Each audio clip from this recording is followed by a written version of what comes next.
লাশ দাফন করে বলেন মাথার গিরাটা খুলা দাও, পায়েরটা খুলা দাও, ঠিক না? বলেন না? কি ফেরেশতা কি খুলা নিতে পারে না?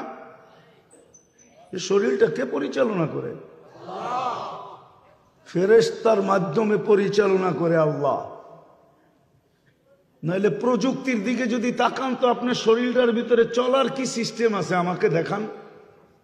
প্রযুক্তি হিসাবে আপনি আমাকে দেখান যে আপনার শরীরের ভিতরে এই অঙ্গটা চলার জন্য কোন সিস্টেমটা আছে বলেন। আমি ডাক্তার নিয়ে আসবো আপনাদের এখানে, ডাক্তারকে জিজ্ঞেস করে তারপরে সত্যায়িত করব কোন সিস্টেম আছে প্রযুক্তি হিসাবে। আপনার চোখে তো দেখার কোনো উপাদানই নেই, কানে তো শোনার কোনো উপাদান নাই, মুখে তো বলার কোনো উপাদান নাই, তো এটা বলে কি করা, এটা দেখে কি করা? তাও তো একটা ক্যামেরা দিয়া দেখে না, এক এক চোখ 13 কোটি ক্যামেরা, দুই চোখ 26 কোটি ক্যামেরা একসাথে দেখে।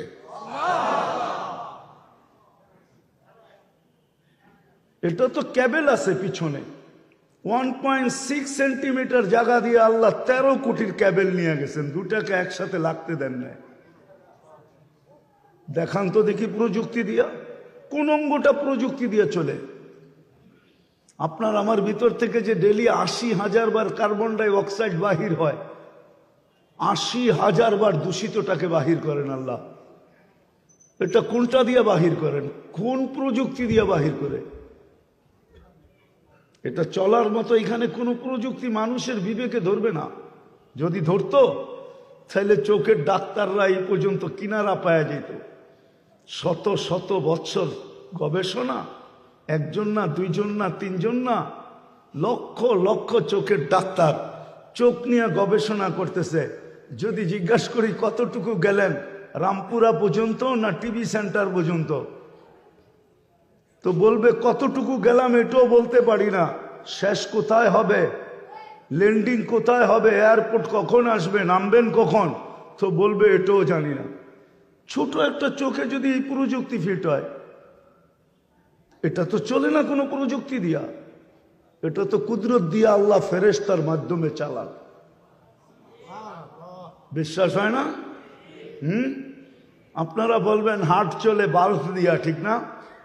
এটাই তো বলবেন কি, এটাই তো হার্ট কি দিয়া চলে? বাল্ব দিয়া চলে, ঠিক না? আমি যদি বলি বাল্ব কি দিয়া চলে, এইবার আমাকে বলেন তো দেখি বাল্ব কি দিয়া চলে।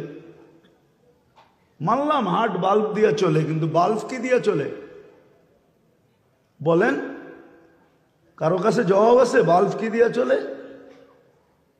ডব্লিউএইচওর কাছেও জবাব নেই বাল্ব কি দিয়া চলে।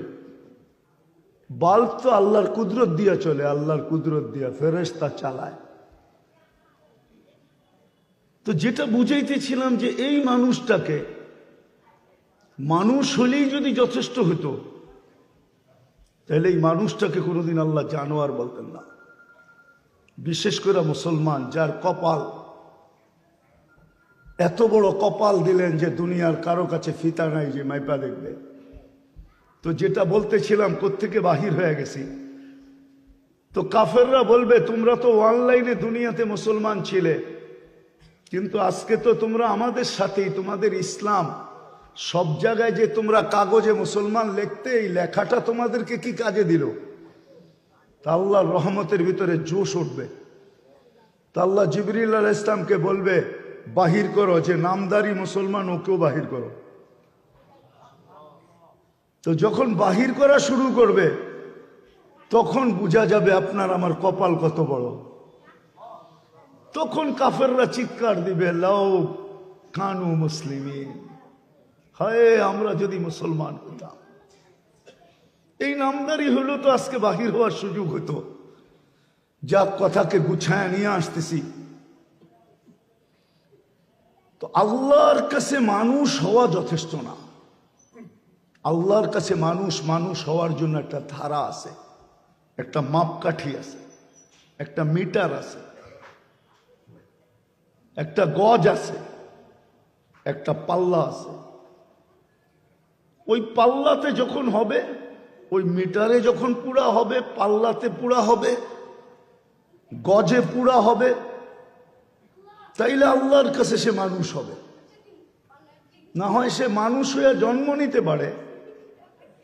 এই জন্য আমাদের কিতাবে আছে, লাশ তো আমরা দাফন করি সবাই বটে, কিন্তু যখন দাফন করে চলে আসে আর চেকিং পোস্ট যখন চলে আসে, চেকিং পোস্ট ফেরেশতা যখন চেক করতে আসে, তো আপনারাও দেখছেন লাশ দাফন করে বলেন মাথার গিরাটা খুলা দাও, পায়েরটা খুলা দাও, ঠিক না? বলেন না? কি ফেরেশতা কি খুলা নিতে পারে না? কিন্তু নিয়ম হইল খুলা রাখো, ঠিক না? তো আইসা প্রথমে কাপড়টা সরায়া দেখবে,